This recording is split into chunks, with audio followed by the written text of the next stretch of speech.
ನಮಸ್ಕಾರ ಸ್ನೇಹಿತರೆ, ನಾನು ನಂದಿ ಜೆ ಹೂವಿನೊಳೆ ಕನ್ನಡದ ಕಾರ್ಯಕರ್ತ. ಅನೇಕ ವರ್ಷಗಳಿಂದ ಕನ್ನಡದ ವಿಚಾರವಾಗಿ ಒಂದಷ್ಟು ಕೆಲಸಗಳನ್ನು ನಿರಂತರವಾಗಿ ಮಾಡ್ತಾ ಬರ್ತೇವೆ. ಇವತ್ತು ಮುಖ್ಯವಾಗಿ ನಾವು ಕನ್ನಡಿಗರು ಕನ್ನಡದಕ್ಕಾಗಿ ಸೇವೆ ಸಲ್ಲಿಸುವಂಥ, ನಾಡಿಗಾಗಿ ಸೇವೆ ಸಲ್ಲಿಸುವಂಥ ಈ ನುಡಿ ಮತ್ತು ಈ ಜಲ, ಈ ಭಾಷೆ, ಈ ಪ್ರಾದೇಶಿಕತೆಗೆ ಒಂದು ಕೆಲಸ ಮಾಡಿದಂಥ ನಮ್ಮ ಜನರನ್ನು, ನಮ್ಮ ನಾಯಕರುಗಳನ್ನು, ನಮ್ಮ ಪಾತ್ರಸ್ಮರಣೀಯರನ್ನು ನೆನೆಸಿಕೊಳ್ಳುವಂಥ ಒಂದು ದಿನವೂ ಬೇಕು. ಯಾಕಂದರೆ ನಾವು ಅನೇಕ ಸಿನಿಮಾಗಳನ್ನು ನೋಡ್ತೇವೆ, ಅನೇಕ ಪುಸ್ತಕಗಳನ್ನು ಓದ್ತೇವೆ, ಅನೇಕ ವಿಚಾರಗಳನ್ನು ಕೇಳ್ತೇವೆ. ಆದರೆ ಎಷ್ಟೊಂದು ಸಾರಿ ನಮ್ಮ ನೆಲದ ಸಾಧಕರನ್ನು, ನಮ್ಮ ನೆಲಕ್ಕಾಗಿ ಸ್ಮರಿಸಿದಂಥವ್ರನ್ನ, ನಮ್ಮ ನೆಲಕ್ಕಾಗಿ ಕೆಲಸ ಮಾಡಿದಂಥವ್ರನ್ನ ಯಾರನ್ನೂ ಸ್ಮರಿಸುವಂತಹ ದಿನಗಳು ಆಗ್ತಾ ಇಲ್ಲ ಇತ್ತೀಚಿನ ದಿನಗಳಲ್ಲಿ. ಅಂದರೆ ಉದಾಹರಣೆಗೆ ಕೆಂಪೇಗೌಡರ ಜಯಂತಿ ಅಂತ ಒಂದು ಮಾಡ್ತಾರೆ. ಕೆಂಪೇಗೌಡರ ಜಯಂತಿ ಮಾಡಿದಾಗ ಕೆಂಪೇಗೌಡರ ಬಗ್ಗೆ ಉಪನ್ಯಾಸ ಕೇಳೋಕ್ಕೆ ಜನ ಇರಲ್ಲ. ಕೆಂಪೇಗೌಡರದ ಒಂದು ಕಾರ್ಯಕ್ರಮ, ದೊಡ್ಡದೊಂದು ಫೋಟೋಗೆ ಹೂವನ್ನು ಹಾಕ್ಬಿಟ್ಟು, ಕೆಂಪೇಗೌಡರ ಫೋಟೋಗೆ ಒಂದು ಹೂವನ್ನು ಹಾಕ್ಬಿಟ್ಟು ಆ ಕೆಂಪೇಗೌಡ ಜಯಂತಿ ಮಾಡಿದ್ವಿ ಅಂತ ಹೇಳಿ ನಾವು ಮುಕ್ತಾಯ ಮಾಡ್ತೇವೆ. ಆದರೆ ಮುಖ್ಯವಾಗಿ ನಾವು ಮಾಡಬೇಕಾದಂಥ ಕೆಲಸಗಳು ನಮ್ಮ ತಲೆಮಾರು ಜೊತೆಗೆ ನಮ್ಮ ಮುಂದೆ ಬರುವಂಥ ಅನೇಕ ಯುವ ಪೀಳಿಗೆಗೆ ನಾವು ನಮಗಾಗಿ, ನಾಡಿಗಾಗಿ ಸೇವೆ ಸಲ್ಲಿಸುವ ಅನೇಕರನ್ನು ಸ್ಮರಿಸಬೇಕಂತ ಕಾಲಘಟ್ಟ ಇದಾಗಿದೆ. ಈ ಹಿನ್ನೆಲೆಯಲ್ಲಿ ನಾವು ನಮ್ಮ ನಾಡಿನ ವೀರರನ್ನು, ನಮ್ಮ ನಾಡಿಗಾಗಿ ಸೇವಿಸುವಂತಹ ಪಾತ್ರಸ್ಮರಣೀಯರನ್ನು ನೆನೆಸಿಕೊಳ್ಳುವಂಥ ದಿನವನ್ನು ನಾವು ಇವತ್ತು ಆಚರಣೆ ಮಾಡುತ್ತೇವೆ. ಬೆಂಗಳೂರಿನ ಜಯನಗರ ಮತ್ತು ಯಡಿಯೂರು ಭಾಗದಲ್ಲಿರುವಂಥ ರಣಧೀರ ಕಂಠೀರವ ಈ ಒಂದು ಪಾರ್ಕ್ ಏನಿದೆ, ಇಲ್ಲಿ ನಮ್ಮ ನಾಡಿಗಾಗಿ ದುಡಿದಂತಹ, ನಮ್ಮ ನಾಡನ್ನು ಅಚ್ಚುಕಟ್ಟಾಗಿ ಕಟ್ಟಿದಂತಹ ವೀರರ ಒಂದು ಪ್ರತಿಮೆಗಳಿದ್ದಾವೆ. ಆ ಪ್ರತಿಮೆಗಳನ್ನು ಅಚ್ಚುಕಟ್ಟಾಗಿ ನಿರ್ಮಿಸಿದ್ದಾರೆ. ಆ ಸ್ಥಳದಲ್ಲಿ ನಾವು ಈ ಬಗ್ಗೆ ಮಾತಾಡೋದು ಸೂಕ್ತ ಅಂತ ಹೇಳಿ ಈ ಜಾಗಕ್ಕೆ ನಾವು ಇವತ್ತೆಲ್ಲರೂ ಬಂದಿದ್ದೇವೆ. ಒಂದಷ್ಟು ಜನರ ತಂಡ ಬಂದಿದ್ದೇವೆ. ತಂಡವನ್ನು ಬಂದು ನಮಗೆ ಇವತ್ತು ಒಂದು ದಿವಸದ ಬದಲಾವಣೆ ಆಗುತ್ತೆ ಅಂತಲ್ಲ, ಮುಂದಿನ ದಿನಗಳಲ್ಲಾದರೂ ಕೂಡ ನಮ್ಮ ನಾಡಿಗಾಗಿ ಸೇವೆ ಸಲ್ಲಿಸುವಂಥವ್ರನ್ನ ನಾವು ಸ್ಮರಿಸಲೇಬೇಕು. ಈ ಹಿನ್ನೆಲೆಯಲ್ಲಿ ನಾವೆಲ್ಲರೂ ಇವತ್ತು ಒಟ್ಟಿಗೆ ಸೇರ್ಕೊಂಡಿದ್ದೇವೆ. ಒಂದಷ್ಟು ಗೆಳೆಯರು, ಈ ಗೆಳೆಯರಲ್ಲೇ ಸೇರಿಕೊಂಡು ಇವತ್ತು ಇಲ್ಲಿ ಒಂದಷ್ಟು ಪಟ್ಟಿ ಮಾಡಿರುವಂತಹ ನಾಯಕರು ಇರ್ಬೋದು. ಇದಲ್ಲದೆ ನಮ್ಮ ನಾಡಿಗಾಗಿ ಅನೇಕರು ಸ್ಮರಿಸಿದ್ದಾರೆ, ಅನೇಕರು ಕೆಲಸವನ್ನು ಮಾಡಿದ್ದಾರೆ. ಅವರನ್ನು ಸ್ಮರಿಸುವಂಥ ಕೆಲಸವನ್ನು ನಾವು ಈ ಹಿನ್ನೆಲೆಯಲ್ಲಿ ಮಾಡ್ತೇವೆ. ಇದೀಗ ನನ್ನೊಟ್ಟಿಗೆ ಶಿವಾನಂದ ಗುಂಡಣ್ಣನವರಿದ್ದಾರೆ, ಹಾಗೆ ಅನೇಕ ಸ್ನೇಹಿತರಿದ್ದಾರೆ. ಎಲ್ಲರೂ ಒಟ್ಟಿಗೆ ಸೇರಿಕೊಂಡು ಅವರ ವಿಚಾರಗಳನ್ನು ಹಂಚ್ಕೊಳ್ಳುವಂತ ಹೇಳ್ತೇವೆ. ನನ್ನ ಮುಂದುವರೆದು ಗೆಳೆಯ ನಮ್ಮ ಕನ್ನಡದ ವಿಚಾರಗಳನ್ನು ಅತ್ಯಂತ ಅಚ್ಚುಕಟ್ಟಾಗಿ ಬಿಡಿಸಿಡುವಂಥ ಶಿವಣ್ಣ ಗುಂಡಣ್ಣನವರಿದ್ದಾರೆ. ಅವರಿಗೆ ನಾನು ಈ ಇದನ್ನು ಹಸ್ತಾಂತರಿಸ್ತೇನೆ. ದಯವಿಟ್ಟು ಬರಬೇಕು ಶಿವಣ್ಣ ಅವರು. ನಿಮಗೆ ಪ್ರಾದೇಶಿಕ ದಿನಾಚರಣೆಯ ಶುಭಾಶಯಗಳು. ಇದೀಗ ಅವರಿಗೆ ನಾನು ಮೈಕನ್ನು ಹಸ್ತಾಂತರಿಸ್ತೇನೆ. ಮುಂದುವರೆದು ಅವರು ವಿಚಾರಗಳನ್ನು ಹಂಚಿಕೊಳ್ತಾರೆ.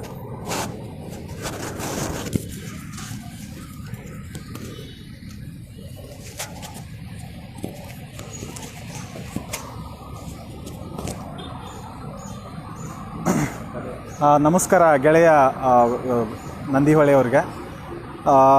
ಇವತ್ತಿನ ದಿವಸ ಪ್ರಾದೇಶಿಕ ದಿವಸ ಅಂತಂದರೆ ಏನು ಅಂತಂದರೆ ನಮ್ಮತನವನ್ನು ನೆನೆಯುವಂಥ ದಿವಸ. ಈಗೇನಾಗಿದೆ ಅಂದರೆ ಪರ ಸಂಸ್ಕೃತಿಗೆ ದಾಸರಾಗಿ ಕನ್ನಡತ್ವ ಮತ್ತು ಕರ್ನಾಟಕವನ್ನು ಮರೆತು ಇವತ್ತು ಹೊರಗಿನದನ್ನು ನಮ್ಮ ತಲೆಯಲ್ಲಿ ತುಂಬ್ಕೊಂಡ್ಬಿಟ್ಟು ನಮ್ಮತನ, ನಮ್ಮ ಇತಿಹಾಸ, ನಮ್ಮ ಗತ ವೈಭವಗಳನ್ನೆಲ್ಲ ಮರೆತುಬಿಟ್ಟು ಹೋಗುವಂಥ ಕಾಲದಲ್ಲಿ ಇದೊಂದು ಅಪರೂಪವಾದ ಕಾರ್ಯಕ್ರಮ. ಕರ್ನಾಟಕ ಪ್ರಾದೇಶಿಕ ಬಗ್ಗೆ ಒಂದು ಚಿಂತನೆಯನ್ನು ಮಾಡುವಂಥ ಒಂದು ಏನು ಈ ಕಾರ್ಯಕ್ರಮದ ಇದೆಯಲ್ಲ, ತುಂಬ ಒಂದು ಅತ್ಯುತ್ತಮವಾದ ಕಾರ್ಯಕ್ರಮ. ಹೀಗಾಗಿ ಕನ್ನಡದ ಎಲ್ಲ ಮಕ್ಕಳೆಲ್ಲ ಈ ಇಂದಿನ ಕಾಲದಲ್ಲಿ, ಈ ಇಂದಿನ ತಲ್ಲಣಗಳಲ್ಲಿ, ಈ ಕರ್ನಾಟಕಕ್ಕಿರೋಂಥ ಸಮಸ್ಯೆಗಳ ಗೂಡಲ್ಲಿ ನಾವು ನಮ್ಮತನವನ್ನು, ನಮ್ಮ ಇತಿಹಾಸವನ್ನು, ನಮ್ಮ ಗತ ವೈಭವವನ್ನು ನೆನೆಯುವಂಥ ಒಂದು ಸನ್ನಿವೇಶವನ್ನು ನಾವು ಸೃಷ್ಟಿಸ್ಕೋಬೇಕಾಗಿ ಹೇಳ್ತಾ ಇದ್ದೀನಿ. ಗೆಳೆಯರೆ, ನಾನು ಒಂಚೂರು ಈ ಮಾತುಕತೆಯಲ್ಲಿ ಸ್ವಲ್ಪ ಇತಿಹಾಸ, ಈಗಿನ ಏರಿಳಿತಗಳು, ಈಗಿನ ತಲ್ಲಣಗಳು ಮತ್ತು ಆಗಿನ ಇತಿಹಾಸಕ್ಕೆ ಸ್ಪಂದಿಸಿದಂಥ ನಮ್ಮ ಗತ ನಾಯಕರ ಬಗ್ಗೆನೂ ಕೆಲವೊಂದು ಮಾತುಗಳನ್ನು ಹೇಳ್ತೀನಿ. ಸ್ನೇಹಿತರೆ, ನಾನು ಒಂಚೂರು 100 ವರ್ಷದ ಹಿಂದೆ ಹೋಗ್ತೀನಿ.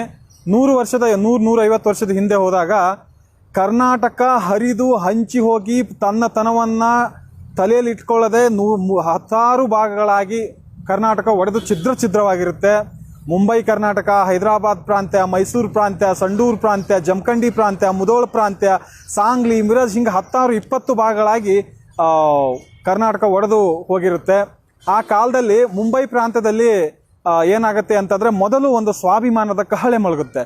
ಅಂದರೆ ಪ್ರಾದೇಶಿಕ ಒಂದು ಕೂಗಿ ಹೇಳುತ್ತೆ. ಆ ಕೂಗಿ ಯಾವ ಥರ ಹೇಳುತ್ತೆ ಅಂತಂದರೆ, ಕನ್ನಡಿಗರನ್ನು, ಕರ್ನಾಟಕವನ್ನು ಯಾವ ಥರ ಚಿತ್ರಣ ಮಾಡ್ತಾ ಇದ್ರಂದರೆ ಮರಾಠಿಗರು ಅಥವಾ ಮಹಾರಾಷ್ಟ್ರದ ಆಗಿನ ಕೆಲ ಅಧಿಕಾರಿಗಳು ಅಂತಂದರೆ, ಕನ್ನಡದವರು ಅಂತಂದರೆ ಕಾನಡಿ ಕೂಲಿಗಳು. ಅಂದರೆ ಅವ್ರಿಗೆ ಏನು ಕರಿತಾ ಇದ್ರು ಅಂದರೆ ಅಲ್ಲಿ ಏನು ಬೆಳಗಾವಿ ಬರ್ಬೋದು, ಧಾರವಾಡ, ಹುಬ್ಳಿ, ಬಿಜಾಪುರ್, ಗದಗ, ಹಾವೇರಿ ಯಾವುದೇ ಒಂದು ಭಾಗದವರಾಗಿರ್ಬೋದು, ಅವರು ಕನ್ನಡ ಕೂಲಿಗಳಂತಲೇ ಕಾನಡಿ ಕೂಲಿಗಳು ಅಂತ ಕರಿತಾ ಇದ್ರು. ಇದನ್ನು ಕೇಳಿದಂಥ ದೇಶಪಾಂಡೆ ಅವ್ರು, ನೀವು ಕೇಳಿರ್ತೀರ ರಹಾ ದೇಶಪಾಂಡೆ ಯಾರು ಅಂತ ಕೇಳಿರ್ತೀರ. ಕನ್ನಡದ ಕಟ್ಟಾಳು, ಕನ್ನಡದ ಮೊದಲ ಕೂಗು ಕರ್ನಾಟಕಕ್ಕೆ ಮೊದಲು ಕೂಗು ಹಾಕಿರ್ತಕ್ಕಂಥ ಸ್ವಾಭಿಮಾನಿ ವೀರ ಕನ್ನಡಿಗ ಅವರು. ಇದನ್ನೆಲ್ಲ ಕೇಳ್ಕೊಂಡ್ಬಿಟ್ಟು ಅವ್ರಿಗೆ ತುಂಬ ನೋವು ಉಣ್ತಾರೆ. ಒಂದು ದಿವಸ ರೈಲಲ್ಲಿ ಹೋಗ್ತಿರ್ತಾರೆ, ಇವ್ರು ಸ್ನೇಹಿತ ಒಬ್ರು ಸಿಗ್ತಾರೆ, ಕನ್ನಡ ಮಾತಾಡೋಕ್ಕೆ ಸ್ಟಾರ್ಟ್ ಮಾಡಿದ ತಕ್ಷಣ ಇವ್ರು ಯಾರು ಅಂತ ಒಬ್ಬ ಮರಾಠಿ, ಕನ್ನಡ ಕೂಲಿ ಸರಿ ಈಚೆಗೆ ಅಂತಾನೆ. ಅವ್ರಿಗೆ ಒಳಗಿರ್ತಕ್ಕಂಥ ಆ ಕನ್ನಡದ ರೋಷ, ಆ ಆಕ್ರೋಶಗಳು, ಇತಿಹಾಸದಲ್ಲಿ ಆಗಿರ್ತಕ್ಕಂಥ ಆಕ್ರಮಣಗಳು ಎಲ್ಲವೂ ಸಿಡಿದೇಳುತ್ತೆ. ಕನ್ನಡಿಗರ ಮೇಲೆ ಎಷ್ಟೊಂದು ದೌರ್ಜನ್ಯ ಆಗ್ತಾ ಇದೆ, ಕನ್ನಡಿಗರಿಗೆ ಎಂತಿಂಥ ಇತಿಹಾಸ ಉಳ್ಳವರು, ನಾವು ಏನಕ್ಕೆ ಈ ಥರ ತುಳಿತಕ್ಕೆ ಒಳಗಾಗ್ತಿದ್ದೀವಿ, ನಮ್ಮವ್ರನ್ನ ಎಬ್ಬಿಸಬೇಕು, ಬಡ್ದೆಬ್ಬಿಸಬೇಕು, ಸ್ವಾಭಿಮಾನವನ್ನು, ಪ್ರಾದೇಶಿಕತೆಯನ್ನು ಅವರಲ್ಲಿ ತುಂಬಬೇಕು ಅನ್ನೋದನ್ನು ಅವರ ಮನದಲ್ಲಿ ಜಾಗೃತಗೊಳ್ತೈತಿ. ಯಾರಲ್ಲಿ? ರಹಾ ದೇಶಪಾಂಡೆದಲ್ಲಿ. ಹೀಗಾಗಿ ಅವರು ಮೊಟ್ಟ ಮೊದಲ ಕರ್ನಾಟಕ ಮತ್ತು ಕನ್ನಡಿಗರ ಪರವಾಗಿ ಮುಂಬೈ ಕರ್ನಾಟಕದಲ್ಲಿ ಮರಾಠಿಗರ ವಿರುದ್ಧ ನಿಂತು ಕೂಗು ಹಾಕ್ತಾರೆ. ಕನ್ನಡಿಗರೆಲ್ಲ ಒಗ್ಗೂಡಬೇಕು, ಕರ್ನಾಟಕದ ಗತವೈಭವವನ್ನು ಮತ್ತೆ ಮರು ಸ್ಥಾಪಿಸಬೇಕು ಅನ್ನೋ ಒಂದು ಅವರಲ್ಲಿ ತುಡಿತ ಇತ್ತಲ್ಲ, ಅದನ್ನು ಮುಂದೆ ಆ ತುಡಿತವನ್ನು ಡೆಪ್ಯೂಟಿ ಚನ್ನಬಸಪ್ಪನವರು ಮತ್ತು ಅರಟಾಳ್ ರುದ್ರಗೌಡರು, ಆಮೇಲೆ ಸಿದ್ದಪ್ಪ ಕಂಬಳಿ ಅವರು, ಆಲೂರು ವೆಂಕಟರಾಯರು ಪೂರ್ತಿಗೊಳಿಸ್ತಾರೆ. ತದನಂತರ ಅವರ ಆಕ್ರೋಶ ಆಲೂರು ವೆಂಕಟರಾಯರಿಗೆ ಅದು ಪಾಸ್ ಆಗುತ್ತೆ. ತದನಂತರ ಆಲೂರು ವೆಂಕಟರಾಯರು ಇಡೀ ಕರ್ನಾಟಕವನ್ನು ಸುತ್ತಿ ಹಂಪಿಗೆ ಹೋಗ್ತಾರೆ, ಮೈಸೂರಿಗೆ ಹೋಗ್ತಾರೆ, ಆಮೇಲೆ ಗುಲ್ಬರ್ಗಾದ ಮಳಕೇಡಿಗೆ ಹೋಗ್ತಾರೆ, ಬಾದಾಮಿಗೆ ಬರ್ತಾರೆ, ಐಹೊಳೆ, ಪಟ್ಟದಕಲ್ಲು, ಎಲ್ಲ ನಮ್ಮ ಇತಿಹಾಸದ ಗತ ವೈಭವದ ಕ್ಷೇತ್ರಗಳಿಗೆ ಹೋಗಿ ಆ ಕನ್ನಡದ ಇತಿಹಾಸವನ್ನು ತಿಳ್ಕೊಂಡ್ಬಿಟ್ಟು ಇಂಥ ಒಂದು ಅಭೂತಪೂರ್ವ ಇತಿಹಾಸ, ಇಂಥ ಒಂದು ಅಭೂತಪೂರ್ವ ವೈಭವಯುತವಾಗಿ ಜೀವಿಸತಕ್ಕಂಥ ಕನ್ನಡಿಗರ ಒಂದು ಗತ ವೈಭವವನ್ನು ಮತ್ತೆ ಕನ್ನಡಿಗರಿಗೆ ತಿಳಿಸ್ಬೇಕು, ಮತ್ತೆ ತಾಯಿ ರಾಜಲಕ್ಷ್ಮಿಯನ್ನು, ಕನ್ನಡ ರಾಜಲಕ್ಷ್ಮಿಯನ್ನು ಮತ್ತೆ ಇಡೀ ಪ್ರಪಂಚದಾದ್ಯಂತ ನಾವು ಕನ್ನಡಿಗರು ಇದ್ದೀವಿ ಅಂದು ಒಂದು ಕಹಳೆಯನ್ನು ಮೊಳಗಿಸಬೇಕು ಅಂಥೇಳಿ ಆಲೂರು ವೆಂಕಟರಾಯರು ಸಜ್ಜಾಗಿ, ಆ ಸಜ್ಜಿಗೆ ಪ್ರತಿಬಿಂಬವಾಗಿ ಅವರು ಕರ್ನಾಟಕ ಗತವೈಭವ ಅಂತ ಒಂದು ಬುಕ್ ಬರೀತಾರೆ. ಅದರಲ್ಲಿ ಕದಂಬ, ಚಾಲುಕ್ಯ, ಹೊಯ್ಸಳ, ರಾಷ್ಟ್ರಕೂಟ, ಕಲ್ಯಾಣ ಚಾಲುಕ್ಯರು, ವಿಜಯನಗರ ಅರಸರು, ಅಲ್ಲಿ ಆಗಿ ಹೋಗಿರ್ತಕ್ಕಂಥ ವೀರ ಪರಂಪರೆಯನ್ನು ಕನ್ನಡಿಗರಿಗೆ ತಿಳಿಸುವಂಥ ಪ್ರಯತ್ನವನ್ನು ಮೊದಲಿಗೆ ಮಾಡಿದ್ದಾರಪ್ಪ ಅಂತಂದರೆ ಯಾರು ಅಂದರೆ ಆಲೂರು ವೆಂಕಟರಾಯರು. ಅದಕ್ಕೆ ನಾವು ಅವರನ್ನು ಕನ್ನಡದ ಕುಲಪುರೋಹಿತರು ಅಂತ ಕರಿತೀವಿ. ತದನಂತರ ಈ ಕಿಚ್ಚು ಹಾಗೆ ಡೆಪ್ಯೂಟಿ ಚನ್ನಬಸಪ್ಪನವರಿಗೆ ಪಾಸ್ ಆಗುತ್ತೆ. ಡೆಪ್ಯೂಟಿ ಚನ್ನಬಸಪ್ಪನವರು ಆಗಿನ ಕಾಲದಲ್ಲಿ ಮುಂಬೈ ಕರ್ನಾಟಕದಲ್ಲಿ ಕನ್ನಡ ಮಾತಾಡಿದರೆ ಕಮಿಷನರು ಫೈನ್ ಹಾಕುವಂಥ ಕಾಲದಲ್ಲಿ ಇವರು ಕಲೆಕ್ಟರ್ ಆಗಿರ್ತಾರೆ, ಇವರು ಹಾಕ್ತಾರೆ. ಯಾರಾದರೂ ಮರಾಠಿ ಮಾತಾಡಿದ್ರೆ ಅವ್ರಿಗೆ ಫೈನ್ ಬೀಳಿ ಅನ್ನುವಂಥ ಒಂದು ದಿಟ್ಟ ನಿರ್ಣಯವನ್ನು ಅಂದಿನ ಕಾಲದಲ್ಲಿ ಅಷ್ಟು ಮರಾಠಿಗರ ಮಧ್ಯೆ ನಿಂತು ಒಂದು ಗುಟೂರು ಹಾಕಿರ್ತಕ್ಕಂಥ ಒಂದು ಶಕ್ತಿ ಇದೆಯಲ್ಲ, ಅದು ಕನ್ನಡಿಗರ ಸ್ವಾಭಿಮಾನ. ಆ ಸ್ವಾಭಿಮಾನ ಸುಮಾರು 400 ವರ್ಷಗಳಿಂದ ಸೂಕ್ತವಾಗಿ ಮಲಗಿರುತ್ತೆ. ಯಾವ ಥರ ಮಲಗಿರುತ್ತೆ ಅಂತ ಇದನ್ನು ಸ್ವಲ್ಪ ಇನ್ನೊಂದು 600 ವರ್ಷಗಳ ಹಿಂದೆ, 400ರಿಂದ 500 ವರ್ಷಗಳ ಹಿಂದೆ ಹೋಗ್ತೀನಿ. ಸ್ನೇಹಿತರೆ, ನಿಮಗೆ ಹೊಯ್ಸಳರು ಮತ್ತು ಸೇವಣರು ಗೊತ್ತಿರಬೇಕು. ಅದ್ರ ಸ್ವಲ್ಪ ಹಿಂದೆ ಹೋದರೆ ಕಲ್ಯಾಣ ಚಾಲುಕ್ಯರು, ಅದ್ರ ಸ್ವಲ್ಪ ಹಿಂದೆ ಹೋದರೆ ರಾಷ್ಟ್ರಕೂಟರು, ಅದ್ರ ಸ್ವಲ್ಪ ಹಿಂದೆ ಚಾಲುಕ್ಯರಿಗೆ ಬಂದುಬಿಡ್ತೀನಿ. ಯಾಕಂದರೆ ಪ್ರಾದೇಶಿಕವಾಗಿ ನಿಮಗೆ ಇನ್ನೊಂದಿಷ್ಟು ಚಾಲುಕ್ಯರ ಮೂಲಕ ತಿಳಿಸ್ಕೊಡ್ತೀನಿ. ಗೆಳೆಯರೆ, ನೀವು ತಿಳ್ಕೊಳ್ಬೇಕಾದಂಥ ಒಂದು ಸಂಗತಿ ಏನಪ್ಪ ಅಂತಂದರೆ, ಚಾಲುಕ್ಯರಷ್ಟು ಪ್ರಾದೇಶಿಕವಾದಂತಹ ಚಿಂತನೆ ಉಳ್ಳವರು, ಸ್ವಾಭಿಮಾನಿಗಳು, ಕನ್ನಡದ ಹಿತಚಿಂತಕರು ಇಡೀ ಜಗತ್ತಿನಲ್ಲೇ ಯಾರೂ ಭಾಷಿಕ ಸಾಮ್ರಾಜ್ಯದಲ್ಲಿ ಇಷ್ಟೊಂದು ಸ್ವಾಭಿಮಾನ ಉಳ್ಳವರು ಯಾರೂ ಆಗಿರಲಿಲ್ಲ ಚಾಲುಕ್ಯ ಸಾಮ್ರಾಜ್ಯದವರು. ಯಾಕಪ್ಪ ಅಂತ ಹೇಳಕ್ಕೆ ಇಚ್ಛೆಪಡ್ತೀನಿ. ಸ್ನೇಹಿತರೆ, ಚಾಲುಕ್ಯ ಸಾಮ್ರಾಜ್ಯದಲ್ಲಿ ಅಶ್ವದಳ ಇರುತ್ತೆ, ಆಮೇಲೆ ಆನೆ ದಳ ಇರುತ್ತೆ, ಆಮೇಲೆ ಪದಾತಿ ದಳ ಇರುತ್ತೆ, ರಥದಳ ಇರುತ್ತೆ, ಹೀಗೆ ಸುಮಾರು ದಳಗಳಿರ್ತವೆ. ಆ ದಳಗಳ ಎಲ್ಲ ಸೈನ್ಯದ ಹೆಸರನ್ನ ಕರ್ನಾಟಕ ಬಲ ಅಂತ ಕರೆದಿರ್ತಾರೆ. ಇತಿಹಾಸದ ಯಾವುದೇ ಶಾಸನಗಳಲ್ಲಾಗಲಿ, ಯಾವುದೇ ಒಂದು ಭಾಷಿಕ ಸಾಮ್ರಾಜ್ಯದ ತಾಮ್ರಪಟ ಅಥವಾ ಲಾವಣಿ ಆಗಿರ್ಬೋದು, ಅವರ ಜಾನಪದಗಳಾಗಿರ್ಬೋದು, ಸೈನ್ಯದ ಹೆಸರನ್ನು ಭಾಷಿಕತೆಯಿಂದ ಕರೆದಂಥ ಮೊಟ್ಟ ಮೊದಲ ರಾಜ್ಯ ಯಾವುದಾದ್ರು ಇದೆ ಅಂದರೆ ಅದು ಕನ್ನಡಿಗರ ಚಾಲುಕ್ಯ ಸಾಮ್ರಾಜ್ಯ. ಹೀಗಾಗಿ ಪ್ರಾದೇಶಿಕ ದಿನದಿಂದ ಅದನ್ನು ನಾವು ನೆನಿಬೇಕಾದಂಥದ್ದು ಒಂದು ಒಳ್ಳೆಯ ರೀತಿ ಇದೆ. ಹೀಗಾಗಿ ತದನಂತರ ನಿಮ್ಗೆ ಗೊತ್ತಿರೋ ಹಾಗೆ ಪುಲಕೇಶಿ ಬಗ್ಗೆ ಹೇಳೋದೇ ಬೇಡ. ಯಾಕಂದರೆ ಪುಲಕೇಶಿ ಬಗ್ಗೆ ನಾನು ಏನು ಕೇಳಕ್ಕೆ ಇಚ್ಛೆಪಡ್ತೀನಿಪ್ಪ ಅಂತಂದರೆ, ಇಡೀ ಭಾರತದ ಭಾಷಿಕ ರಾಜ್ಯಗಳಲ್ಲಿ ಪುಲಕೇಶಿಯಷ್ಟು ಸ್ವಾಭಿಮಾನಿ ಕನ್ನಡ ಭಾಷಿಕದ ಮೇಲೆ ಇರ್ತಕ್ಕಂಥ ಪ್ರೀತಿ ಮತ್ತಾರಿಗೂ ಇರ್ಲಕ್ಕಿಲ್ಲ.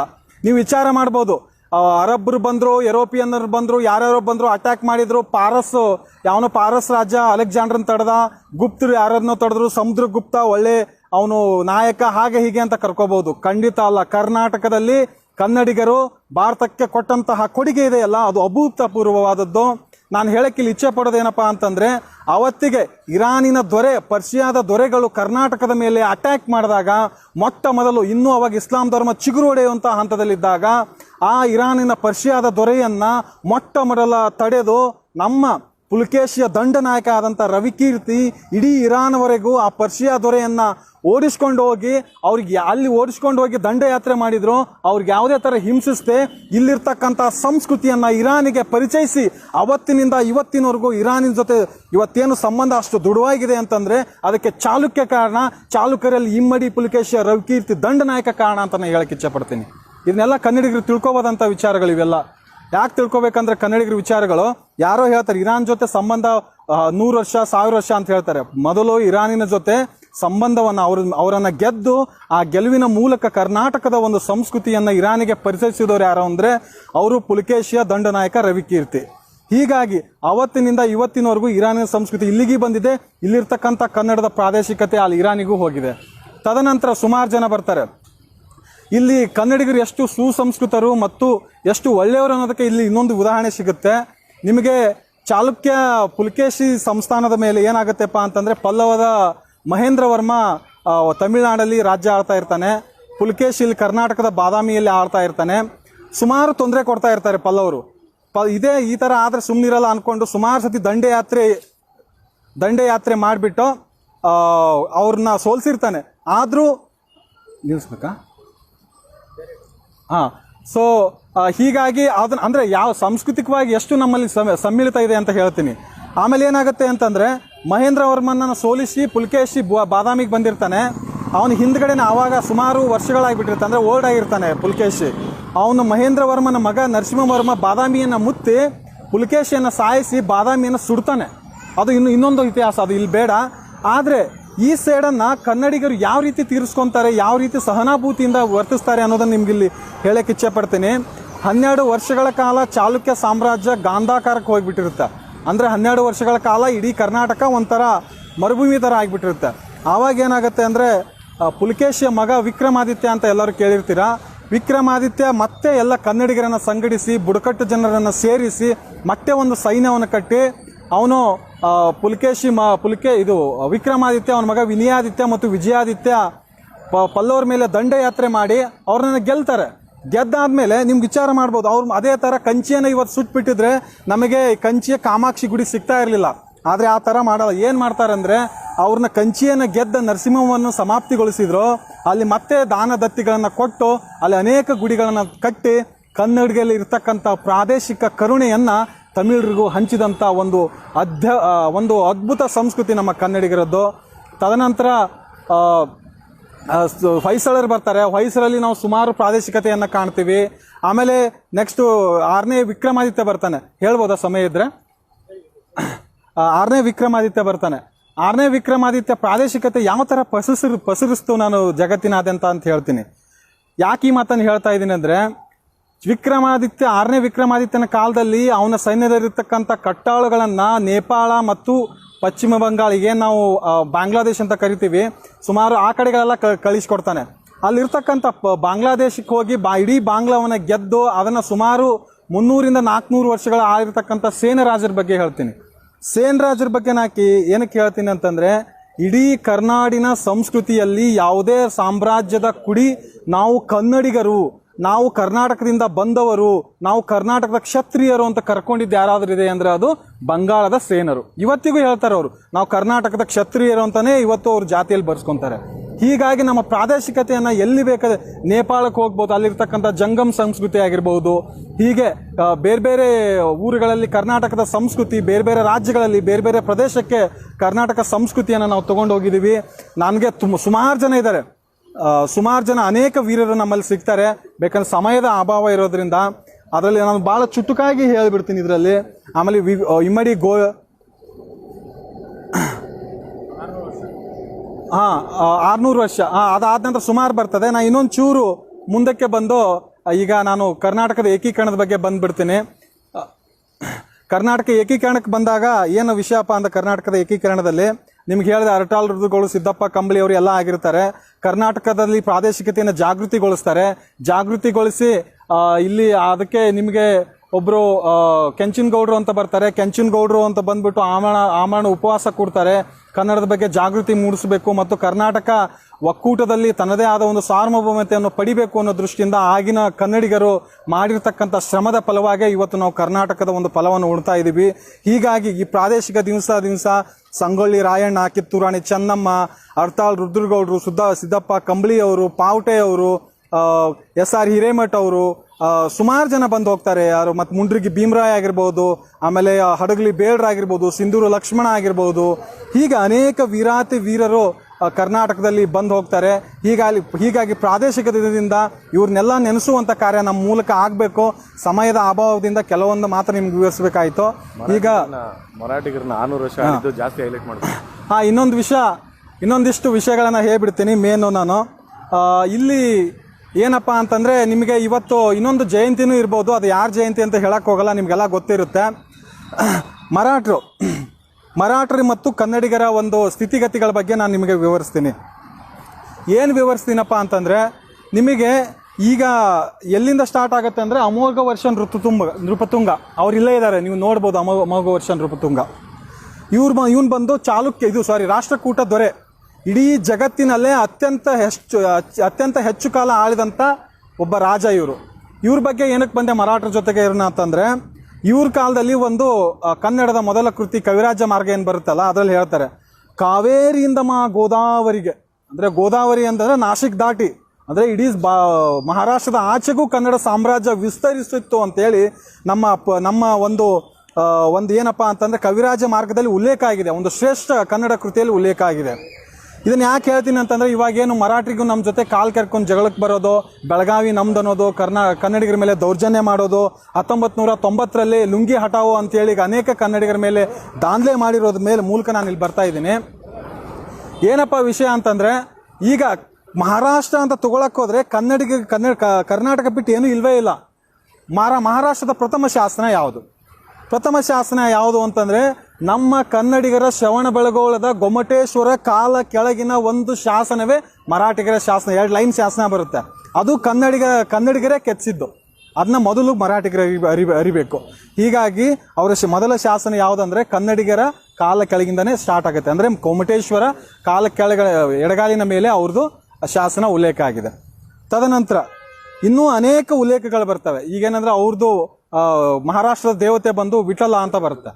ವಿಠಲ ಯಾರು ಅಂತ ಹೋದ್ಮೇಲೆ ವಿಜಯನಗರ ಸಂಸ್ಥಾನ ಅಳಿದ ಮೇಲೆ ವಿಜಯ ವಿಠಲದ ಮಂದಿರದಲ್ಲಿರ್ತಕ್ಕಂಥ ವಿಠಲನ ಮೂರ್ತಿ ಇವಾಗೇನು ಆ ಒಂದು ಮಹಾರಾಷ್ಟ್ರದ ಒಂದು ನಗರದಲ್ಲಿ ಏನೋ ವಿಠಲನ ದೇವಸ್ಥಾನ ಆಗಿದೆ.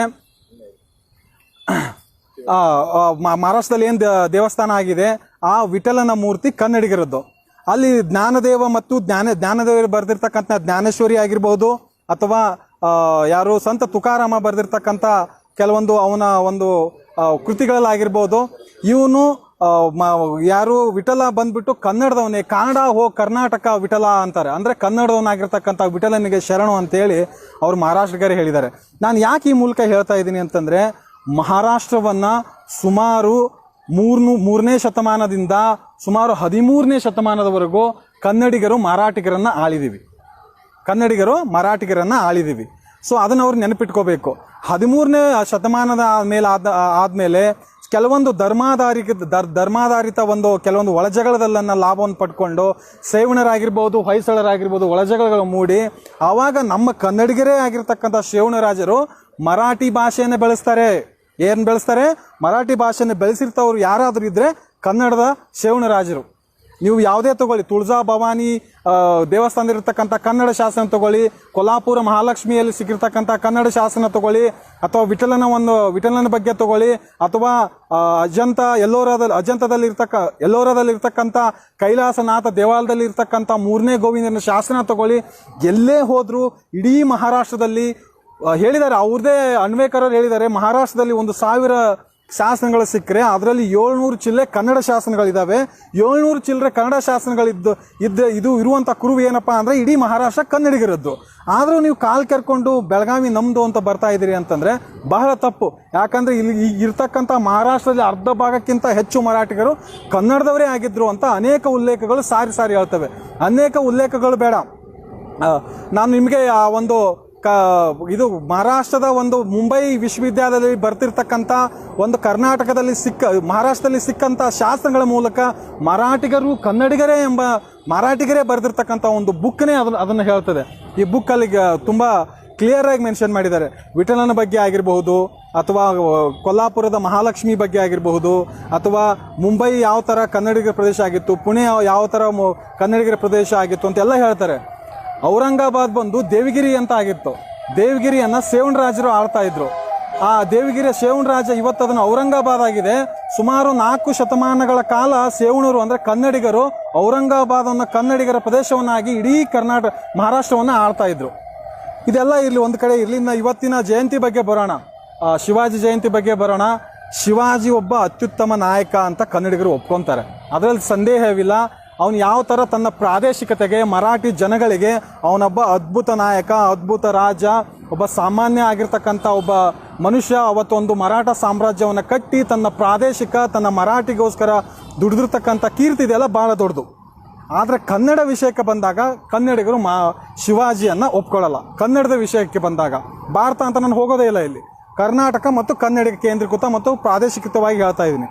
ಕನ್ನಡ ಅಂತ ಬಂದಾಗ ಯಾಕೆ ಶಿವಾಜಿನ ನಾವು ಒಪ್ಕೊಳ್ಳಲ್ಲ ಅಂತಂದರೆ, ಶಿವಾಜಿ ಮತ್ತು ಶಿವಾಜಿ ಸಾಮ್ರಾಜ್ಯದ ಹೆಸರಿನಲ್ಲಿ ಕನ್ನಡಿಗರ ಮೇಲೆ ಮಾಡಿರ್ತಕ್ಕಂಥ ದಾಳಿಗಳು ಎಷ್ಟಿದ್ದಾವೆ ಅಂತಂದರೆ ಹೇಳೋಕ್ಕೆ ಅದಕ್ಕೆ ಇದನ್ನೇ ಇಲ್ಲ, ಎಷ್ಟು ಸಂಖ್ಯೆನೇ ಮಾಡೋಕ್ಕಾಗಲ್ಲ.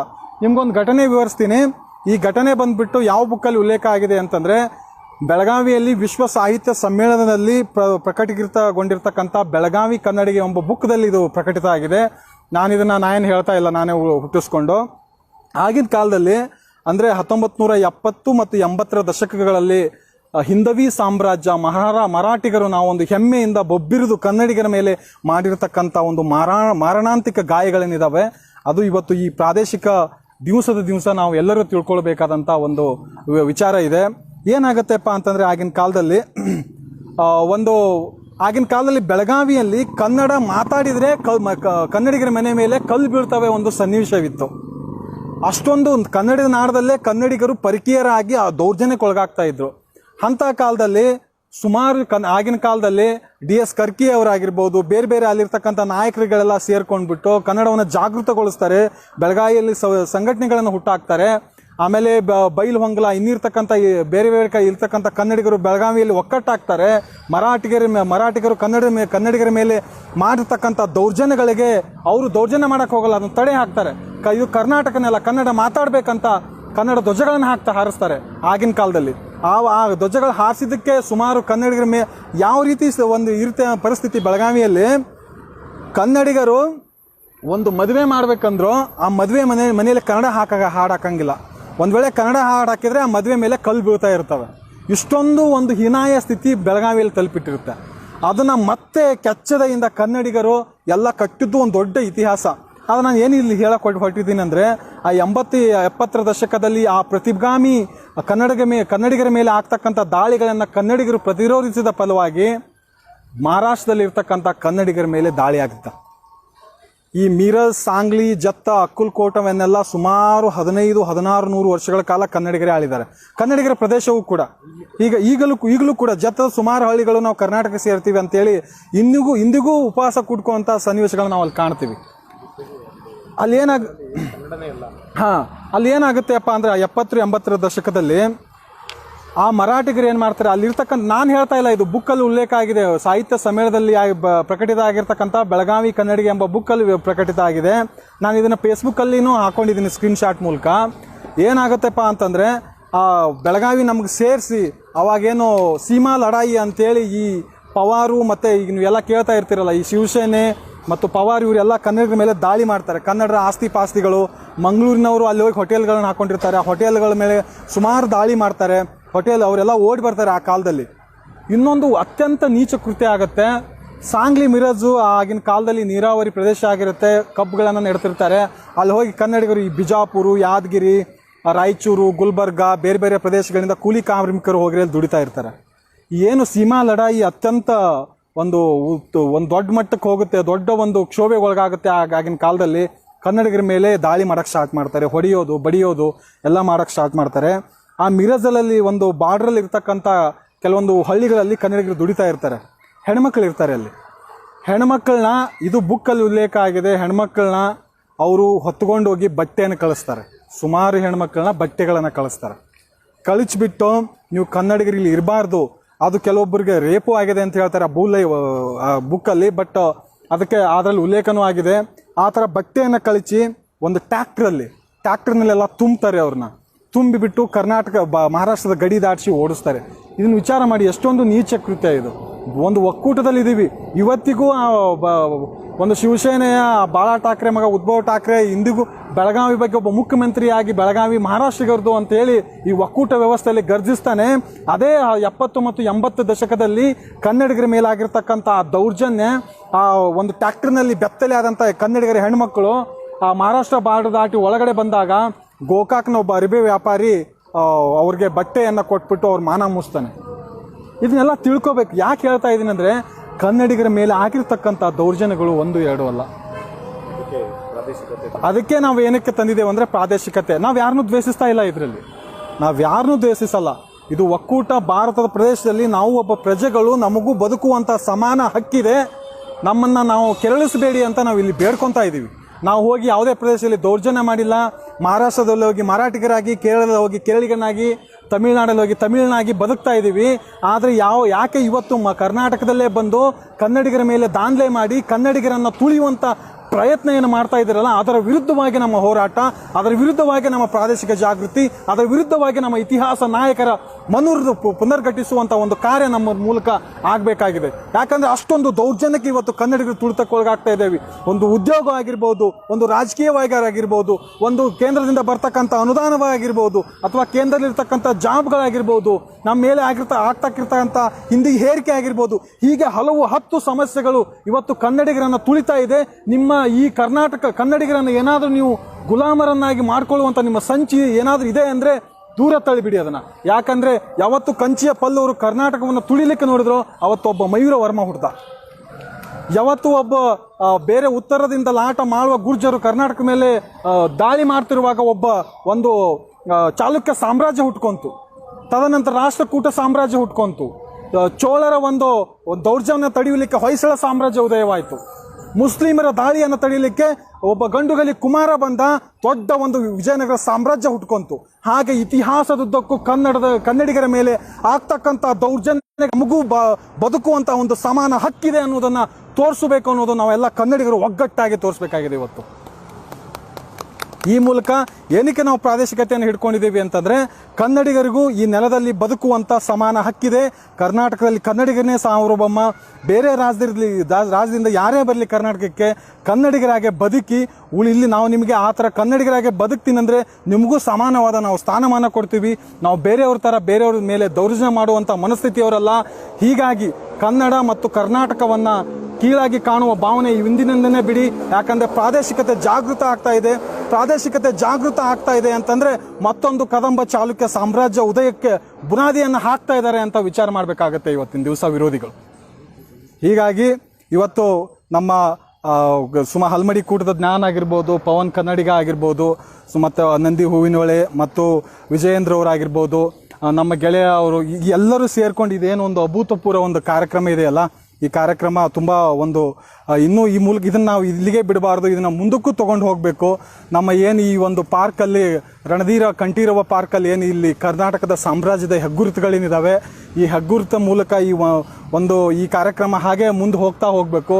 ಕರ್ನಾಟಕದಾದ್ಯಂತ ಯಾರ್ಯಾರು ಈ ವಿಡಿಯೋಗಳು ನೋಡ್ತಾ ಇದ್ದೀರೋ ಅವರೆಲ್ಲರೂ ಕೂಡ ಈ ಪ್ರಾದೇಶಿಕತೆಯನ್ನು ನಿಮ್ಮೂರಲ್ಲಿ ಯಾರು ವೀರರ ಆಳೆ ಹೋಗಿದ್ದಾರೋ, ಯಾರು ಒಬ್ಬರು ಕನ್ನಡದ ಪ್ರಮುಖರ ಆಳೆ ಹೋಗಿದ್ದಾರೋ ಅವರ ದಿನಾಚರಣೆಗಳನ್ನ ಆಚರಿಸಿ, ಅವರ ಜಯಂತಿಗಳನ್ನು ಮಾಡಿ ನಮ್ಮ ಕನ್ನಡಿಗರ ಹಿಂದಿನ ಇತಿಹಾಸವನ್ನು ಮುಂದಿನ ಸಮಾಜಕ್ಕೆ ತಿಳಿಸುವಂಥ ಒಂದು ಕಾರ್ಯ ಹೀಗೆ ಸದಾ ರೀತಿಯಾಗಿ ಮುಂದುವರಿಲಿ ಅಂತ ಹೇಳಿ ಮೂಲಕ ಕೇಳ್ಕೊಂಡು ನನಗೆ ಮಾತಾಡೋಕ್ಕೆ ಅವಕಾಶ ಕೊಟ್ಟಂಥ ನಿಮ್ಮೆಲ್ಲರಿಗೂ ನಮಸ್ಕಾರ ಮಾಡ್ತಾ ನನ್ನ ಮಾತನ್ನು ಮುಗಿಸ್ತೀವಿ. ಧನ್ಯವಾದಗಳು.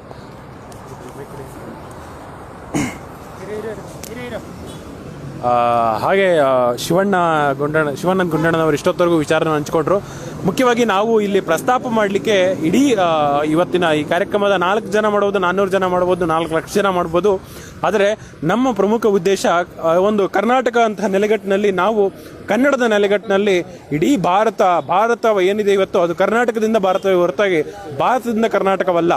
ನಮ್ಮ ನೆಲದ ಹಕ್ಕು, ನಮ್ಮ ನೆಲದ ಬದುಕು ನಮ್ಮದು. ಇದನ್ನು ಯಾರಿಂದನೂ ಕಸಿದುಕೊಳ್ಳೋದಕ್ಕೆ ಸಾಧ್ಯವೇ ಇಲ್ಲ. ನಮ್ಮ ಮೇಲೆ ಯಾರೇ ಬಂದರೂ ಅದು ಅವರು ಊಟವನ್ನು ತುಂಬಿಸ್ಕೊಂಡು ಹೋಗ್ತಾರೆ ಹೊರತಾಗಿ ಕನ್ನಡಿಗರ ಮೇಲೆ ಯಾವತ್ತೂ ಯಾರು ಏನು ಮಾಡಲಿಕ್ಕೆ ಸಾಧ್ಯನೇ ಇಲ್ಲ. ಕನ್ನಡ ಯಾವತ್ತಿದ್ರೂ ನಮ್ಮ ಜೀವ. ಕನ್ನಡಿಗರಿಗೆ ಸಿಗಬೇಕಂದ ಎಲ್ಲವೂ ಕನ್ನಡಿಗರಿಗೆ ಸಿಗಬೇಕು ಅನ್ನೋದು ನಮ್ಮ ನಿಲುವು. ಈ ನಿಟ್ಟಿನಲ್ಲಿ ಅದು ಕರ್ನಾಟಕ ಪ್ರಾದೇಶಿಕ ದಿನಾಚರಣೆಯನ್ನು ಆಚರಣೆ ಮಾಡಿದ್ದೇವೆ. ಇದು ರಣಧೀರ ಕಂಠೀರವ ಉದ್ಯಾನವನ ಬಹಳ ಅದ್ಭುತವಾಗಿದೆ. ಇಲ್ಲಿ ಒಮ್ಮೆ ಬಂದು ನೋಡಿ ಕನ್ನಡದ ವಿಚಾರವಾಗಿ ತಿಳ್ಕೊಳ್ಳಿಕ್ಕೆ ಇದು ಒಳ್ಳೆ ಜಾಗ ಅಂತ ಹೇಳಿಕೆ ಬಯಸುವೆ. ನಮಸ್ಕಾರ, ಧನ್ಯವಾದಗಳು. ಒಂದು ನಿಮಿಷ. ಸ್ನೇಹಿತರೆ ನಮಸ್ಕಾರ, ನಾನು ವಿಜೇಂದ್ರ. ಕರ್ನಾಟಕ ಪ್ರಾದೇಶಿಕ ದಿನಾಚರಣೆ ಫೆಬ್ರವರಿ 19ನೇ ತಾರೀಕು ಆಚರಣೆ ಮಾಡ್ತಾ ಇರ್ತಂಥದ್ದು ಅತ್ಯಂತ ಸ್ವಾಗತಾರ್ಹ. ಇಲ್ಲಿ ನಾವು ಪ್ರಮುಖವಾದ ಒಂದು ವಿಚಾರ ಏನಪ್ಪ ಗಮನಿಸ್ಬೇಕಂತಂದ್ರೆ, ಯಾವುದೇ ಒಬ್ಬ ವ್ಯಕ್ತಿನ ನಾವು ಆಚರಣೆ ಮಾಡ್ತೀವಿ ಅಂತಂದ್ರೆ ಆ ವ್ಯಕ್ತಿ ಜೊತೆ ಭಾಷೆ ಬರುತ್ತೆ, ಭಾಷೆ ಜೊತೆ ಸಂಸ್ಕೃತಿ ಕೂಡ ಬರುತ್ತೆ. ಹಾಗಾಗಿ ಇಲ್ಲಿ ತಿಳಿಸಿರ್ತಕ್ಕಂಥ ವಿಷ್ಣುವರ್ಧನ್ ಆಗಿರ್ಬೋದು, ಗಂಗರಸ, ರಾಣಿ ಚೆನ್ನಮ್ಮ ಅವರು, ಕೆಂಪೇಗೌಡರು, ನಾಲ್ವಡಿ, ಇಮ್ಮಡಿ, ಚಿಕ್ಕದೇವರಾಯ, ಇವರು ಎಲ್ಲರ ಹೆಸರಲ್ಲೂ ಒಂದು ಸಂಸ್ಕೃತಿ ಇದೆ ಮತ್ತೆ ಭಾಷೆ ಇದೆ.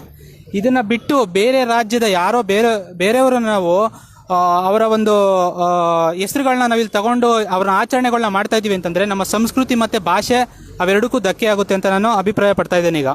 ಹಾಗಾಗಿ ಈ ಪ್ರಾದೇಶಿಕ ದಿನಾಚರಣೆ ತುಂಬಾ ಮಹತ್ವ ಪಡ್ಕೊಂಡಿದೆ. ಹಾಗೂ ನಿಮ್ಮೆಲ್ಲರೂ ನಾನು ಬೇಡ್ಕೊಳ್ಳೋದೇನಪ್ಪ ಅಂತಂದ್ರೆ, ಮಹಾರಾಷ್ಟ್ರದ ಕನ್ನಡ ಶಾಸನಗಳ ಸಾಂಸ್ಕೃತಿಕ ಮಹತ್ವ ಅಂತ ಡಾಕ್ಟರ್ GN ಉಪಾಧ್ಯಾಯ ಅವರು ಬರೆದಿರ್ತಕ್ಕಂಥ ಪುಸ್ತಕವನ್ನು ಓದಬೇಕು. ಇಲ್ಲಿ ನೋಡಿ.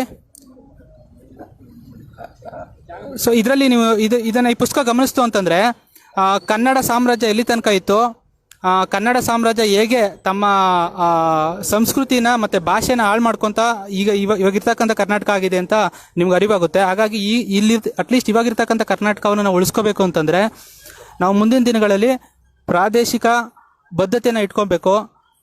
ಪ್ರಾದೇಶಿಕ ಪಕ್ಷಗಳಿಗೆ ನಾವು ಬೆಂಬಲ ಕೊಡಬೇಕು.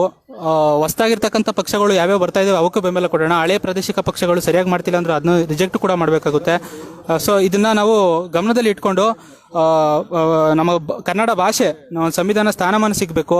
ಈ ಥರದ್ದು ಎಷ್ಟೋ ವಿಚಾರಗಳನ್ನ ನಾವು ಗಮನದಲ್ಲಿ ಇಟ್ಕೊಂಡು ನಾವು ಒಂದು ಆಚರಣೆ ಆಗಿರ್ಬೋದು, ಮತ್ತೊಂದು ಮಗದೊಂದಾಗಿರ್ಬೋದು, ಅದನ್ನ ಮಾಡಬೇಕಾಗಿ ಕೇಳ್ಕೊತಾ ಇದ್ದೀನಿ. ಧನ್ಯವಾದಗಳು. ಜ್ಞಾನವರೇ ಮಾತಾಡ್ತೀರಾ? ಸೆಕೆಂಡು. ನಮಸ್ಕಾರ ಎಲ್ಲರಿಗೂ. ನಾನು ಜ್ಞಾನ್ಮಧು. ಇವತ್ತು ಕರ್ನಾಟಕ ಪ್ರಾದೇಶಿಕ ದಿನಾಚರಣೆ ಫೆಬ್ರವರಿ 19ನೇ ತಾರೀಕು ಆಚರಣೆ ಮಾಡ್ತಾ ಇರೋದು ತುಂಬ ಮುಖ್ಯವಾಗಿದೆ ಅಂತ ನಾನು ತಿಳ್ಕೊತೀನಿ. ಅದು ಮುಖ್ಯ ಏನಕ್ಕೆ ಅಂದರೆ, ಈಗಾಗಲೇ ಹಿಂದಿ ಪಕ್ಷಗಳು ಏನು ನಮ್ಮನ್ನು ಆಳ್ಕೊಂಡು ಬಂದಿದೆ 60-70 ವರ್ಷದಿಂದ, ಹಿಂದಿ ಪಕ್ಷಗಳು ಅಂದರೆ ಕಾಂಗ್ರೆಸ್ ಇರ್ಬೋದು, BJP ಇರ್ಬೋದು, ಅಥವಾ AAP ಇರ್ಬೋದು, ಯಾವ್ದಾರು ಇರ್ಬೋದು, ಎಲ್ಲ ಪಕ್ಷಗಳು ನಾವು ಹಿಂದಿ ಪಕ್ಷ ಅಂತ ಹೇಳ್ತೀವಿ. ಅದನ್ನು ರಾಷ್ಟ್ರೀಯ ಪಕ್ಷ ಅಂತ ನಾವು ಹೇಳಕ್ಕೆ ಇಷ್ಟಪಡೋದಿಲ್ಲ. ಕನ್ನಡ ಜನಗಳ ಮಟ್ಟಿಗೆ ಅದು ಹಿಂದಿ ಪಕ್ಷಗಳು ಆಳ್ವಿಕೆ ಎಲ್ಲಿ ತನಕ ಇರುತ್ತೋ ಅಲ್ಲಿವರೆಗೂ ನಮ್ಮ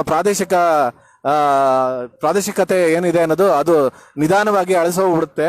ಇದು ಅಳಿಸೋಗಿದೆ, ಅರ್ಧಕ್ಕರ್ಧ ಅಳಿಸೋಗಿದೆ. ಅದಕ್ಕೆ ತುಂಬಾ ಮುಖ್ಯ ಉದಾಹರಣೆ ಅಂದ್ರೆ, ಇವಾಗ ಎಷ್ಟೊಂದು ಜಯಂತಿಗಳು ನಡೀತಾ ಇರೋವಂಥದ್ದು, ದೊಡ್ಡ ಮಟ್ಟದಲ್ಲಿ ಜಯಂತಿ ನೋಡೋದು. ಯಾವುದೇ ಪಾರ್ಕ್ ಹೋದ್ರೂ ಉತ್ತರ ಭಾರತದಲ್ಲಿರುವಂತ ವ್ಯಕ್ತಿಗಳದ್ದು ಹೈಲೈಟ್ ಮಾಡ್ಕೊಂಡು, ಹೆಸರುಗಳು ಇಟ್ಕೊಂಡು, ಅವ್ರ ಸ್ಟ್ಯಾಚ್ಯೂಗಳು ಇಟ್ಕೊಂಡು ಆರಾಧನೆ ಮಾಡ್ಕೊಂಡು ತುಂಬೋಗಿದೆ. ನಾವು ಯಾರನ್ನೂ ವಿರೋಧ ಮಾಡ್ತಾ ಇಲ್ಲ. ಎಲ್ಲರಿಂದ ಪ್ರೇರೇಪಣೆ ತಗೊಂಡು ಅವರಿಂದ ನಾವು ಜೀವನದಲ್ಲಿ ತುಂಬಾ ಅಳವಡಿಕೆ ಮಾಡ್ಕೊಳ್ಳೋಂಥ ವಿಚಾರಗಳು ಸಾಕಷ್ಟು ನೂರಾರು ಇದಾವೆ. ಅದ್ರ ಬಗ್ಗೆ ನಮ್ಮ ಯಾವುದೇ ಒಂದು ನೆಗೆಟಿವ್ ಭಾವನೆ ಇಲ್ಲ. ಆದ್ರೆ ಮುಖ್ಯವಾಗಿ ಬೇಕಾಗಿರೋದು, ನಮ್ಮ ಕರ್ನಾಟಕದ ಜನಗಳು ಪೂರ್ತಿ ಅಂದ್ರೆ 90% ನಮ್ಮ ಪ್ರಾದೇಶಿಕತೆನ ಮರ್ತೋಗ್ಬಿಟ್ಟಿದ್ದಾರೆ. ಅದರಲ್ಲಿ ನಮ್ಮ ಸಾಹಿತಿಗಳಿರ್ಬೋದು, ನಮ್ಮ ರಾಜ್ಯದ ಮನೆತನಗಳಿರ್ಬೋದು, ರಾಜರು ಮಾಡಿರುವಂತ ದೊಡ್ಡ ಕೆಲಸಗಳಿರ್ಬೋದು, ನಮ್ಮ ಕರ್ನಾಟಕ ಇಷ್ಟು ದೊಡ್ಡದಾಗಿ ಬೆಳಿಬೇಕಂದ್ರೆ, ಇಷ್ಟು ಸುಭಿಕ್ಷವಾಗಿ ಬೆಳಿಬೇಕಂದ್ರೆ ಅದಕ್ಕೆ ಮುಖ್ಯವಾಗಿ ನಮ್ಮ ರಾಜರುಗಳು ಮುಂಚೆ ಎಲ್ಲ ಮಾಡಿರುವಂಥದ್ದು. ಅದಾದ್ಮೇಲೆ ನಮ್ಮ ನಾಯಕರು, ಸ್ವಾತಂತ್ರ್ಯ ನಂತರ ನಮ್ಮ ನಾಯಕರು ಕೂಡ ಕರ್ನಾಟಕನ ಸಮೃದ್ಧಿಯಾಗಿ ಇಟ್ಟಿದ್ದಾರೆ. ಅದಕ್ಕೋಸ್ಕರ ನಮ್ಮ ಅದನ್ನೆಲ್ಲ ಮರೆತುಬಿಟ್ಟು ಇವಾಗ ಏನಾಗಿದೆ ಅಂದ್ರೆ, ಪ್ರಾದೇಶಿಕನ ಪೂರ್ತಿ ಮರೆತುಬಿಟ್ಟು ಇವತ್ತೊಂದು ದಿವಸ ಜನಗಳು ಯಾರು ನೆನೆಸ್ಕೊಂತ ಇಲ್ಲ. ಅದು ತುಂಬಾ ದುಃಖದ ವಿಚಾರ. ಅದಕ್ಕೋಸ್ಕರ ಒಂದು ಪ್ರಾದೇಶಿಕತೆ ಅನ್ನೋದು ತುಂಬಾ ಮುಖ್ಯವಾಗ್ಬಿಟ್ಟಿದೆ. ರಾಜಕಾರಣದಲ್ಲೂ ಪ್ರಾದೇಶಿಕತೆ ಬೇಕಾಗಿದೆ, ಭಾಷೆನಲ್ಲಿ ಪ್ರಾದೇಶಿಕತೆ ಬೇಕಾಗಿದೆ, ಸಂಸ್ಕೃತಿನಲ್ಲಿ ಪ್ರಾದೇಶಿಕತೆ ಬೇಕಾಗಿದೆ, ಎಲ್ಲದರಲ್ಲೂ ಪ್ರಾದೇಶಿಕತೆ ಬೇಕಾಗಿದೆ. ಸೊ ಅದಕ್ಕೋಸ್ಕರ ನಾವು ಪ್ರಾದೇಶಿಕತೆನೇ ಎಂದು ಒಂದು ದಿನಾಚರಣೆ ಆಚರಣೆ ಮಾಡಬೇಕು ಅಂದ್ಬಿಟ್ಟು ಮಾಡ್ತಾ ಇದ್ದೀವಿ. ಮುಂದಿನ ವರ್ಷಗಳಿಂದ ಪ್ರತಿ ವರ್ಷನೂ ಇದನ್ನ ವಿಜೃಂಭಣೆಯಿಂದ ಆಚರಣೆ ಮಾಡಬೇಕು ಅಂತ ನಾವು ಎಲ್ಲ ತೀರ್ಮಾನ ಮಾಡ್ಕೊಂಡಿದ್ದೀವಿ. ಎಲ್ಲ ಪ್ರತಿಯೊಂದು ಕನ್ನಡ ಪರ ಸಂಘಟನೆಗಳು, ರೈತರ ಪರ ಸಂಘಟನೆಗಳು, ಕಾರ್ಮಿಕ ಸಂಘಟನೆಗಳು, ಎಲ್ಲ ಸಂಘಟನೆಗಳು ಸೇರಿ ಇದನ್ನ ಆಚರಣೆ ಮಾಡಬೇಕು. ಹಾಗೂ ನಮ್ಮ ಪೊಲಿಟಿಕಲ್ ಪಾರ್ಟೀಸು ಎಲ್ಲನೂ ಅವರು ಕೂಡ ಇದರಲ್ಲಿ ಭಾಗಿಯಾಗಿ ಪ್ರಾದೇಶಿಕತೆಯನ್ನು ಹೆಚ್ಚು ಮಾಡ್ಕೊಂಡು ಹೋಗ್ಬೇಕು. ಹೋಗ್ತಾ ಕರ್ನಾಟಕ ಕನ್ನಡಮಯವಾಗಬೇಕು, ಬೆಂಗಳೂರು ಕನ್ನಡಮಯವಾಗಬೇಕು. ಬೆಂಗಳೂರಿನಲ್ಲಿ ಯಾರು ಇದ್ದಾರೆ ವಲಸಿಗರು ಅವರೆಲ್ಲ ಕನ್ನಡಿಗರಾಗಿ ನಮ್ಮ ಕನ್ನಡ ಕಂಪನ್ನ ಪ್ರತಿ ದೇಶಗಳಲ್ಲಿ ಎಲ್ಲೆಲ್ಲಿ ಹೋಗ್ತಾರೋ ಅಲ್ಲೆಲ್ಲ ಹಂಚಬೇಕು ಅನ್ನೋದೇ ನಮ್ಮ ಮೂಲ ಉದ್ದೇಶ. ಇಲ್ಲಿ ಬಂದಿದ ತಕ್ಷಣ ನಾವು ಇಂಗ್ಲಿಷ್ ಕಲ್ತ್ಕೊಂಡು ಅವ್ರಿಗೋಸ್ಕರ ನಾವು ಇಂಗ್ಲಿಷ್ ಕಲ್ತ್ಕೊಳ್ಳೋ ಅವಶ್ಯಕತೆ ಇಲ್ಲ, ಅವ್ರಿಗೋಸ್ಕರ ಹಿಂದಿ ಕಲ್ತ್ಕೊಳ್ಳೋ ಅವಶ್ಯಕತೆ ಇಲ್ಲ. ಅವ್ರಿಗೆ ಬೇಕಾಗಿದ್ರೆ ಅವ್ರು ಇಲ್ಲಿ ಇರಬೇಕು, ಇಲ್ಲಿ ಬದುಕಬೇಕು ಅಂದ್ರೆ ಕನ್ನಡ ಕಲಿತು ಕನ್ನಡದಲ್ಲಿ ನಾವು ಮಾತಾಡಿ ಕನ್ನಡದಲ್ಲಿ ಸೇವೆಗಳು ಕೊಡಬೇಕು. ಮತ್ತೆ ಅವ್ರ ಪ್ರಪಂಚದಲ್ಲಿ ಎಲ್ಲೇ ಹೋದ್ರದ್ದು ಕನ್ನಡ ಮಣ್ಣಿನ ಒಂದು ವಿಚಾರನ ಎಲ್ಲ ಕಡೆ ಹೇಳಿ ಕಂಪನ ಅವರು ಪಸರಿಸಬೇಕು ಅನ್ನೋದೇ ನಮ್ಮ ಮೂಲ ಉದ್ದೇಶ. ಅದಕ್ಕೆ ತುಂಬಾ ಮುಖ್ಯವಾಗಿರೋದು ಪ್ರಾದೇಶಿಕತೆ. ಸೊ ತಾವೆಲ್ಲರೂ ಇದನ್ನ ನೋಡಿದವರೆಲ್ಲ ಇನ್ಮೇಲೆ ಪ್ರಾದೇಶಿಕತೆಗೆ ಹೆಚ್ಚು ಗಮನ ಕೊಟ್ಟು ನಮ್ಮ ಹಿಸ್ಟ್ರಿನಲ್ಲಿ ಏನಿದೆ, ನಮ್ಮ ಸಂಸ್ಕೃತಿನಲ್ಲಿದೆ, ಅದನ್ನ ಹೆಚ್ಚು ಬಳಕೆ ಮಾಡಿ, ಆಚರಣೆ ಮಾಡಿ, ಹಬ್ಬ ಮಾಡಿ 4 ಜನಕ್ಕೆ ಹೇಳಬೇಕು ಅನ್ನೋದು ನನ್ನ ಮುಖ್ಯ ಉದ್ದೇಶ. ಹೇಳ್ತೀರಾ ಅಂತ ಅನ್ಕೊಂಡಿದ್ದೀನಿ. ತುಂಬಾ ಧನ್ಯವಾದಗಳು. ಈ ವಿಡಿಯೋ ತುಂಬಾ ದೊಡ್ಡ ವಿಡಿಯೋ, ಎಲ್ಲರೂ ಬಾಗಿ 100 ಜನ ಇವತ್ತು ನೋಡಿದಿರೋ ವಿಡಿಯೋ. ದಯವಿಟ್ಟು ಶೇರ್ ಮಾಡಿ, ಮತ್ತೆ ನಿಮ್ಮ ಲೈವ್ ಮಾಡಿ. ಇದೇ ತರ ಸಾಕಷ್ಟು ವಿಚಾರಗಳನ್ನ ನಿಮ್ಮ ಹತ್ರ ಹಂಚ್ಕೊಂತೀವಿ. ಮುಂದಿನ ವರ್ಷ ಫೆಬ್ರವರಿ 19ನೇ ತಾರೀಕು ಮರೆದಿರ ಎಲ್ಲಾ ಕನ್ನಡ ಪರ ಸಂಘಟನೆಗಳು, ಕನ್ನಡ ಪ್ರಿಯರು, ಕರ್ನಾಟಕದ ಪ್ರಿಯರು ಈ ಹಬ್ಬ ಮಾಡಲೇಬೇಕು ಅಂತ ನಾನು ಕೇಳ್ಕೊಂತೀನಿ. ಧನ್ಯವಾದಗಳು.